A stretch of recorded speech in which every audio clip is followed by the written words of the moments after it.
Hello everybody and welcome to another video. Merry Christmas, Happy Hanukkah, and overall happy holidays for whatever you celebrate during this time. Today we're going to be breaking down the psychology of Christmas, as that is a holiday that I celebrate, and specifically looking at the psychology of giving and the psychology of receiving. We're going to be looking at a few psychological or physical benefits of giving, as well as contrasting some with receiving. If that sounds interesting to you, make sure you stick around for the whole video and you'll get to learn a lot of interesting things for sure. Other than that, please remember to like, comment, share, and subscribe to my channel. And that's just one way you can give back. All right, I think we can get started into the video.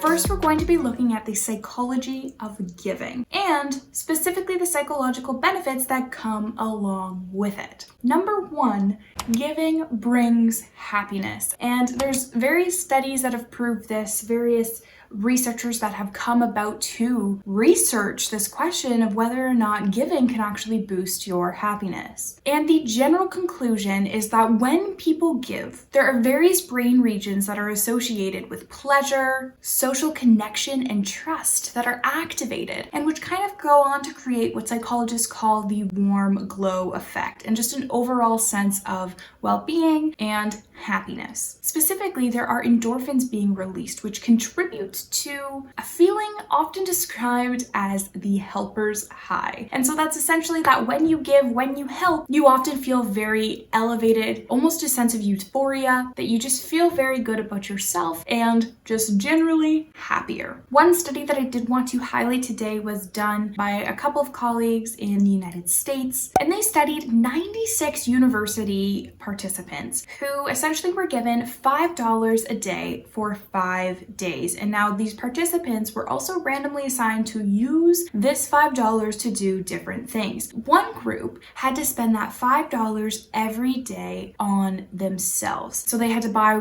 something that they enjoyed that was worth $5, maybe it's a cup of coffee, and they had to do that every single day. Now, the other group was randomly assigned to a helping or giving condition, and they had to spend that $5 every day doing something that was benefiting somebody else. So buying something for somebody else. Maybe it was just giving the $5 to the tip jar at your local cafe. And then they had the participants do self-reported happiness measures throughout those 5 days. And they found some very interesting things. The people that ended up spending money on themselves found that they had a general decline in their happiness levels throughout the 5 days, but this did not happen for the people giving the $5 to somebody else. And now I think this is very interesting. It's essentially saying that when you give to others, the happiness that you get from that remains constant. And so you can't overhelp. You can help as much as possible and you will still be getting the same amount of joy that you did the very first time. But this is not the case for when you are spending money on yourself. So it might feel very great to have this free $5 to buy your free coffee the first day, but by the 5th day, it's not as exciting. And number two, we can see that giving actually reinforces our sense of belonging and social connection. And so one hormone that I want to highlight today is oxytocin, which is a neurotransmitter in our brain, and it is released during giving interactions, and it is the bonding hormone. It's also released during labor, often seen as one of the reasons why a mother and their newborn child have such a strong bond. Oxytocin is seen to induce feelings of warmth, euphoria, and connections to others. So overall, pretty great things. Another way that this actually goes to reinforce social connection is through reciprocal altruism, which is essentially that some people help others because they think that they will help them back, or that somebody else will help them back along the road. And so it's essentially the idea of karma. Though it's not ideal, we want people to be helping others for no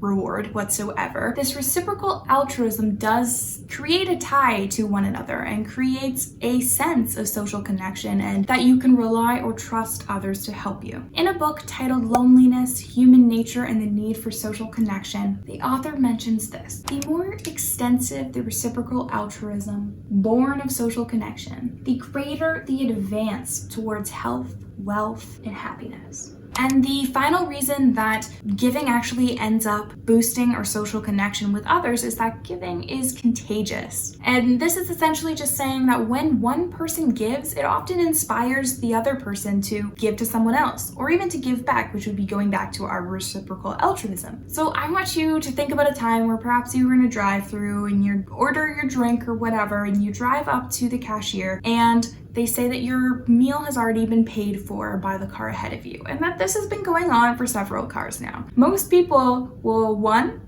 feel happy, 2, gladly pay for the car behind them. And this is where you really see that giving is contagious. It's the best example. And so it really creates an opportunity for a ripple effect of giving and of kindness and of generosity. And so that is one way that giving is incredibly powerful within our social dynamics. And perhaps it's a reason to start giving a little. And our final benefit to giving is number 3, which is actually a benefit to our physical health. And now this is often where some people question things, but there's amazing research that really does suggest that giving and the positive feelings that come about because of it do go on to improve our physical health. And specifically, it's seen to reduce our blood pressure and our overall stress levels, which obviously go on to improve our physical health. There was one study that I do want to highlight. It's from 1999, and Doug Ullman from the University of California, Berkeley found that out of a big sample of elderly people, the ones who volunteered in 2 or more organizations were less likely to die over a 5-year period. And why this is particularly interesting is they did control for factors such as age, exercise, and general health. So with those things being controlled for, it really does suggest that volunteering, which is the giving of your time, is seen to benefit your physical health and may even give you a longer life. And so now, if all of those reasons aren't reason enough to be giving this holiday season, then maybe I can tell you about receiving, because a lot of people will also receive during this holiday season. So what are the psychological benefits of receiving? Before I start this section, I really do want to say that a lot of people will mention that they'd rather give than receive, and I am one of those people. I often find it uncomfortable during holiday experiences where everybody's staring at you as you open a present. On the flip side, I love watching somebody open something I gave to them. But as I was doing this research, I came across a very interesting thing. For all of the psychological benefits of giving to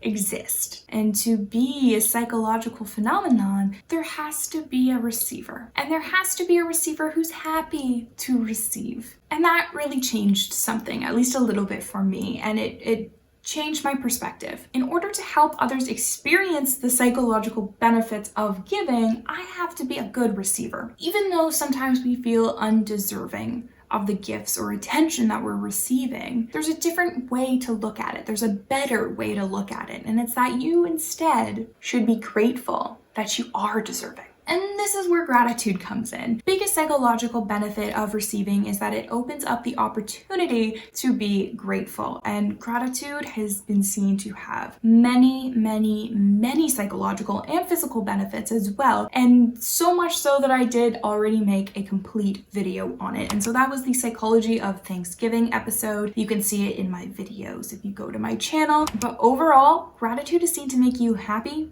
It's seen to improve your physical health. It's seen to, again, increase your belonging to others. All of this really suggests that both giving and receiving can have a multitude of psychological and physical benefits to the self. And I really, really, really recommend that you check out that video if you want more information on the receiving or at least gratitude end. Okay, so I think that wraps up our video on the psychology of Christmas, or specifically the psychology of giving and receiving. I hope you found it interesting, and I hope it also gives you the motivation or the inspiration to go out this holiday season season and maybe give a little bit extra. And perhaps when you're opening presents or even just spending time with your family this season, you can think back to the psychological benefits that you are receiving from all of the giving that you are doing.